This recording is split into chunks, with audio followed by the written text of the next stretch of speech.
안녕하십니까. 과학기술정보통신부 제2차관 박인규입니다. 온라인회를 통해 참여하고 계신 여러분 반갑습니다. 먼저 2022년 디지털 치료제 미래전략 포럼 개최를 진심으로 축하드립니다. ICT 분야를 대표하는 언론사인 IT조선에서 디지털 헬스케어와 디지털 치료제를 주제로 발표하게 되어 매우 뜻깊게 생각합니다. 이 자리를 준비해 주신 관계자 여러분께 감사의 말씀을 올리겠습니다. 오늘 저는 디지털 혁신 시대의 디지털 헬스케어와 디지털 치료제 산업의 중요성을 살펴보고 향후 추진해 나갈 정책 방향에 대해서 말씀드리고자 합니다. 그 서론적인 의미에서 디지털 전환과 의료 산업의 디지털 전환, 그 다음에 디지털 헬스케어의 혁신에 대해서는 자료를 좀 참고해 주시면 감사드리겠고, 본격적으로 정부가 추진하고 있는 디지털 헬스케어 분야의 지원 성과부터 말씀드리도록 하겠습니다.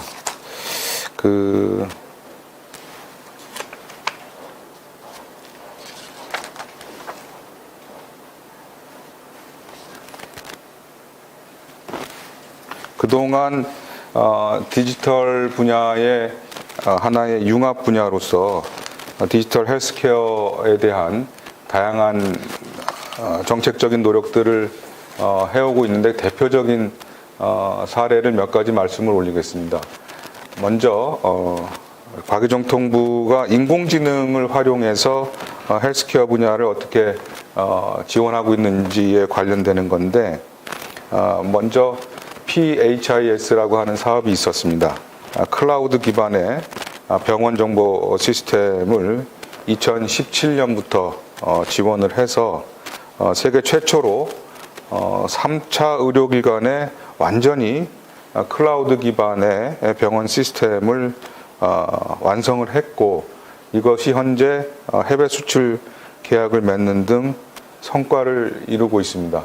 고려대학교의 안암, 구로, 안산 이 세 개 병원을 완전히 클라우드로 전환을 해서 병원의 관리와 운영의 효율성을 높인 사업인데, 여기에 그치지 않고 올해부터는 광주에서 클라우드와 AI 기반의 의료 지원 플랫폼 구축 지원 사업을 시작을 했습니다. 그래서 의료 데이터를 클라우드에 안전하게 저장을 하고 이 데이터를 활용하는 국민의료 AI 서비스 실현을 목표로 하고 있는데, 이렇게 된다면 지역이긴 합니다만 광주의 의료 현실과 의료 기반이 획기적으로 향상될 것이라고 기대를 하고 있습니다.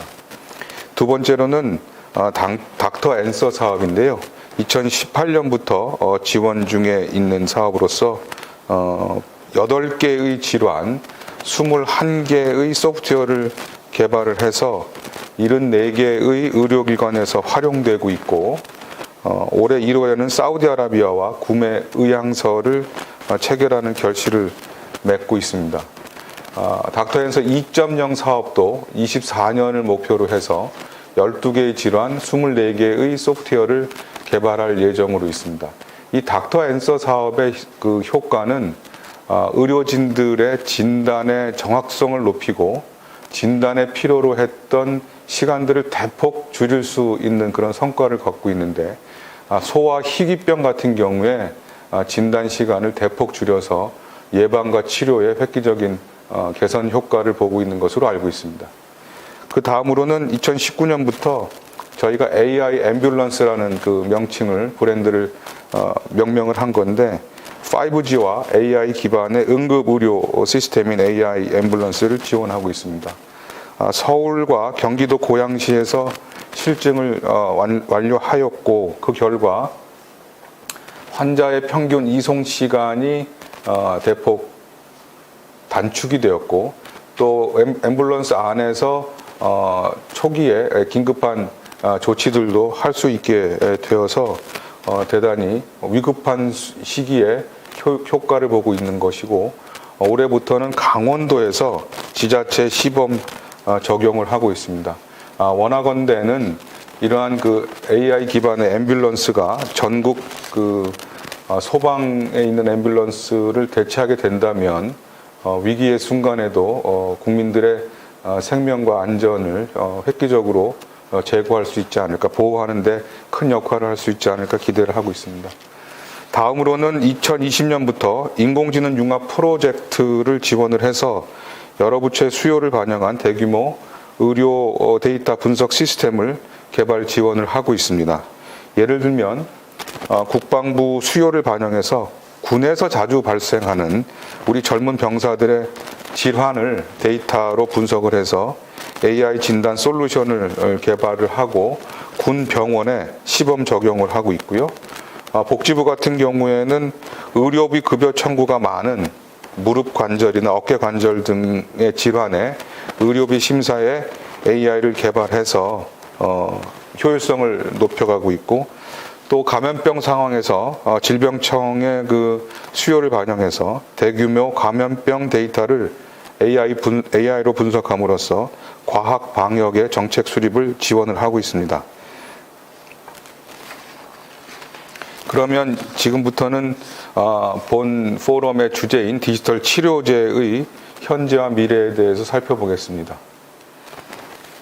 뭐 잘 아시다시피 디지털 치료제는 먹는 약과 주사 약으로 대표되는 기존의 의약품에 이어서 새롭게 등장한 제3의 치료제라고 보여지고요. 식약처에서는 질병이나 장애를 예방, 관리, 치료하기 위해서 환자에게 근거 기반의 치료를 제공하는 고도화된 소프트웨어 기기로서 정의하고 있습니다. 이러한 소프트웨어 기기라고 하면 이게 왜 치료제하고 무슨 관계냐 이렇게 생각하실 수 있는데, 몇 가지 해외의 사례를 보면, 예를 들어서 전쟁에 참전한 군인의 트라우마를 치료하기 위해서 VR을 활용해서 유사한 상황에 노출시킴으로써 기억과 감정을 재구성하는 방법으로 이런 고통으로부터 벗어나올 수 있도록 지원해주는 예라든지, 또는 모바일 앱을 통해서 당뇨를 관리하는 디지털 치료제도 있고, 또 태블릿 PC 게임을 활용해서 ADHD를 치료하는 제품도 이미 해외에서는 출시되어 활용이 되고 있습니다. 우리의 상황은 이거에 조금 뒤처져 있는데, 아직 국내에서 디지털 치료제로 허가를 받아서 출시된 사례는 없습니다만, 현재 9개 업체의 총 10건의 디지털 치료제가 임상 시험에 진행 중에 있고, 기대하건대 연내에는 1호의 디지털 치료제가 저희도 갖게 되기를 기대를 하고 있습니다. 그럼 이런 디지털 치료제의 그 장점 같은 것들을 한번 좀 살펴보면, 기존의 의약품은 아무래도 기본적인 작용 기전에 따라서 독성이나 부작용을 피할 수 없습니다만, 이 치료제는, 디지털 치료제는 인체에 비침습적인 방법으로 작용을 해서 부작용이 거의 없다는 것이 이제 장점이고요. 두 번째는 이제 약을 개발할 때는 많은 시간과 비용이 들어가는데, 거기에 비해서 디지털 치료제의 개발에는 시간과 비용이 조금 상대적으로 적은 것이고, 마지막으로 이게 좀 저희가 볼 때는 가장 중요한 포인트가 될 수가 있는 게, 디지털 치료제는 처방 이후 환자 관리가 기존의 치료제는 어려웠는데, 이 디지털 치료제는 데이터를 기록하고 소통하는 그런 장점이 있어서 실시간이면서도 연속적으로 환자의 상태를 관리할 수 있다는 장점이 있습니다. 이런 장점을 바탕으로 해서 기존의 치료제가 달성하기 힘들었던 부분들을 디지털 치료제가 그런 가치들을 제공하고 있는데, 말씀드린 대로 만성질환 등의 질병은 진료 시간 외에도 이제 관리할 필요가 있는데, 디지털 치료제를 활용을 하면 그런 부분들이 보다 용이해지는 거고, 그 다음에 치매 같은 경우는 아직까지는 여기와 관련되는 치료제나 약이 없는 상태인데, 치매 같은 기존에 약이 없던 질병에 대한 치료 대안을 제시해 줄 수 있다는 장점, 활용 가치가 있고요. 그 다음에 아무래도 이제 약의 부작용에 대해서 말씀드렸는데 그런 부분들을 완화할 수 있는 그런 대체제의 역할을 할 수 있다. 그래서 디지털 치료제의 활용 가치가 이렇게 높다고 볼 수 있겠습니다. 그러면 이런 장점이 많은 디지털 치료제의 생태계를 활성화하기 위해서 그동안 과기정통부가 해왔던 일들을 좀 간략히 말씀 올리고 앞으로 어떤 일들을 정부가 중점적으로 해나갈지에 대해서 말씀드리겠습니다. 먼저 과기정통부는 아무래도 기술 개발을 이끌어가는 부처로서 디지털 치료제의 다양한 분야에 대한 기술 R&D를 지원을 해오고 있습니다. 사회적 부담이 큰 주요 질환에서부터 기존의 약물 치료, 통원 치료 방식에 한계가 있는 질환, 또 아직 많이 연구되지 않은 도전적 분야에 대한 폭넓은 R&D를 지원을 하고 있습니다. 이런 것들을 올해 전체적으로 보면 한 4가지 분야의 R&D를 지원하고 있는데 올해 예산은 115억 원의 R&D 예산을 지원해주고 있고 그중에 몇 가지 사례에 대해서 말씀 올리겠습니다. 첫 번째로 소개해드릴 디지털 치료제는 VR 이용 시에 나타나는 사용자의 행동이라든지 생체 반응 데이터를 바탕으로 해서 심리평가를 실시하여 제공하는 사용자 맞춤형 스트레스 완화 컨텐츠입니다. 이러한 컨텐츠가 보편화되게 되면 남녀노소 누구나 자신의 스트레스를 효과적으로 관리할 수 있을 것으로 기대를 하고 있습니다. 두 번째로 저희가 추진하고 있는 R&D 과제는 만성질환자 건강관리를 위한 맞춤형 메디컬 트윈 개발 과제입니다. 센서 등을 통해서 인체 정보를 가상 공간의 트윈으로 생성을 하고 각종 질병을 시뮬레이션 하거나 내부 장기를 가시화할 수 있습니다. 또한 신체의 움직임과 가상 공간 속 움직임을 동기화함으로써 실감 상호작용도 가능합니다. 이러한 부분의 핵심 기술을 확보해서 여러 가지 만성질환 예방 관리 치료를 할 수 있을 것으로 기대가 되는데 예를 들면 심혈관계 질환의 발병 가능성을 예측한다든지 욕창 등 노인의 만성 피부 질환을 예방하는 것도 가능해 보입니다. 다음으로 소개시켜드릴 R&D 과제는 우울증과 관련된 우리 정서와 관련되는 건데 코로나 블루 등 우울장애 완화에 도움을 주기 위해서 개발하고 있는 디지털 치료제입니다. 여러 경로로 수집된 정서장애 데이터를 분석을 해서 딥러닝 기술을 적용을 하고 그에 따라서 진단과 치료 모델을 구축하고자 합니다. 이렇게 구축된 치료 모델에 사용자 데이터가 입력이 되면 주어진 데이터를 분석을 해서 사용자 맞춤형 치료 콘텐츠가 제공되는 형태입니다. 작년에는 이러한 치료제의 콘텐츠의 한 형태로 챗봇을 개발해서 시범 공개한 바가 있습니다. 마지막으로는 이거는 약간 좀 도전적인 과제이긴 한데 기존 치료의 한계 분야에 도전하는 그런 과제가 되겠습니다. 소아 자폐 환자와 보호자가 함께 활용하는 디지털 치료제로서 복지부와 공동으로 개발하고 있는 과제가 되겠습니다. 각종 디지털 기술을 활용을 해서 사회적 상호작용의 능력을 향상시키고 의사소통의 능력도 같이 향상시키는 그 다음에 이상행동을 완화하는 것을 목표로 하는 그런 디지털 치료제입니다. 최근 유명해진 드라마를 통해서 자폐에 대한 관심도가 높아지고 있는 상황에서 각 가정에서 이러한 치료제가 개발이 된다면 자폐 증상을 조기에 발견하고 관리해 나가는데 도움이 될 것으로 기대를 하고 있습니다. 올해 이런 R&D 과제 이외에 과기정통부는 내년에도 이 기술의 완성도를 높이기 위한 다양한 R&D 과제를 기획을 하고 있습니다.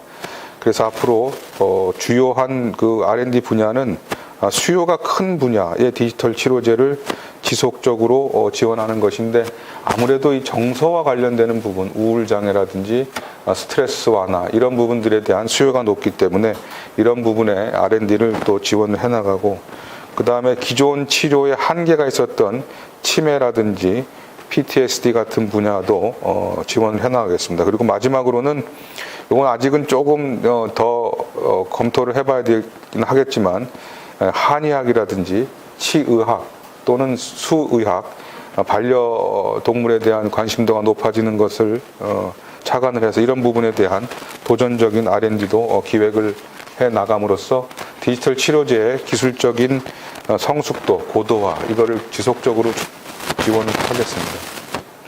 두 번째는 이제 이렇게 R&D 형태로 개발된 것들을 생활에서 많이 활용될 수 있도록 하는 그런 전 단계로서 실제로 활용되게 하는 의미에서 실증 관련되는 사업들을 좀 많이 해나가도록 하겠습니다.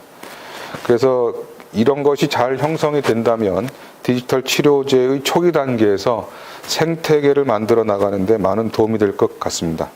그러니까 내년부터 신규로 추진하는 사업의 예를 좀 들어보면, 요새 현대인들이 많이 겪고 있는 스트레스나 번아웃, 우울감 같은 이런 것들이 정신적인 질환으로 악화되기 전에 미리 감지해서 적절한 완화 컨텐츠를 제공하는 디지털 기술을 개발해 나가도록 하겠습니다. 1단계를 통해서 1단계 R&D를 통해서 기술을 확보하고 나면 실제로 이러한 디지털 치료제가 필요한 산업 현장에 적용해서 국민이 체감할 수 있도록 하는 것이 목표입니다. 예를 들면 감정 노동자인 콜센터 직원이 출근한 후에 바로 업무에 투입되는 것이 아니라 이러한 컨텐츠로 심리 상태를 점검한 후에 이상이 없는 경우에는 이제 업무에 투입이 되고, 만약에 조금 심리 상태가 불안정하다고 하면 이런 컨텐츠를 활용해서 조금 더 치료 후에 그런 산업 현장에 투입되도록 한다면 산업 재해를 막는 데도 도움이 많이 될 것이라고 생각이 되고, 이런 실증의 효과가 있다고 판단이 되면 고용노동부나 복지부 등과 같이 이런 치료제가 광범위하게 활용될 수 있는 그 방안들, 제도화하는 방안들도 같이 좀 검토를 해나가도록 하겠습니다.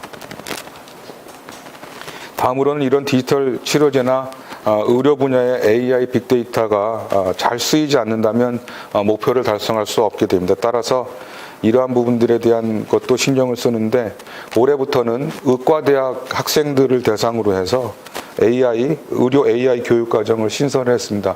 미래의 의료진들한테 학생 시절부터 AI와 데이터의 중요성, 또 디지털 치료제의 가능성을 가르침으로써 앞으로 우리 의료 디지털 헬스케어 분야가 발전하는 데 기반을 만들 수 있다고 생각을 합니다. 또한 이 디지털 치료제를 만드는 것은 의료진의 역할뿐만 아니고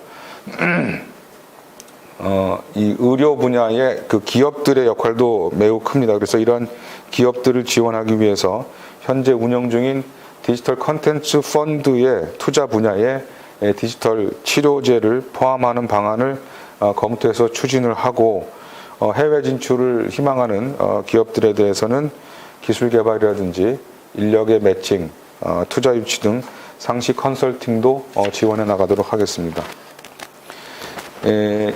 이러한 노력들이 제도적으로 정부가 지원해 줄 수 있는 가장 핵심적인 이슈 중에 하나가 제도 개선 부분인데, 이것들은 식품의약품 안전처라든지 보건복지부와의 그 협력 체계를 구축해서 우리 기업들이나 의료진들이 디지털 치료제를 보다 손쉽게 활용할 수 있도록 노력하겠습니다. 식약처에서는 이 디지털 치료기기 허가 심사 가이드라인을 20년 5월부터 만들어서 많이 활용을 하고 있고, 규제 개선 완화라든지 또 디지털 치료제를 개발해서 의료기기로 허가받는 데까지에 걸리는 많은 부분들에 대한 컨설팅을 진행을 해오고 있습니다. 이런 것들을 조금 더 우리 의료진이나 기업에서 원활히 신속히 활용할 수 있도록 지속적으로 협력을 강화해 나가도록 하겠습니다. 그리고 이 치료제가 된다면 마지막 단계는 아마 건강보험에 등재가 되고 의료보험 수가에 반영이 되는 것인데, 이를 위해서 보건복지부와 같이 디지털 치료기기의 건강보험 적용 방안에 대한 연구를 진행을 했고 이 결과가 이제 7월에 도출이 됐는데 이것을 의료 수가에 어떤 기준으로 반영할지를 지금 현재 논의 중에 있다고 보여지고 이것이 조속히 반영이 될 수 있도록 관계부처와 협력을 해 나가도록 하겠습니다. 따라서 이러한 모든 것들이 잘 이루어질 수 있도록 과기정통부는 관계부처하고 협력을 강화를 하고 지금 현재 단계는 디지털 치료제가 저희 국내에서도 막 생성되는 그런 단계인데 초기부터 R&D서부터 제도화까지 전체의 생태계가 정착이 잘 돼서 활성화될 수 있도록 그럼으로써 국민 건강도 증진이 되고 새로운 산업도 일어날 수 있도록 그렇게 최선의 노력을 다해 나가도록 하겠습니다. 예, 이상 발표를 마치겠습니다. 감사합니다.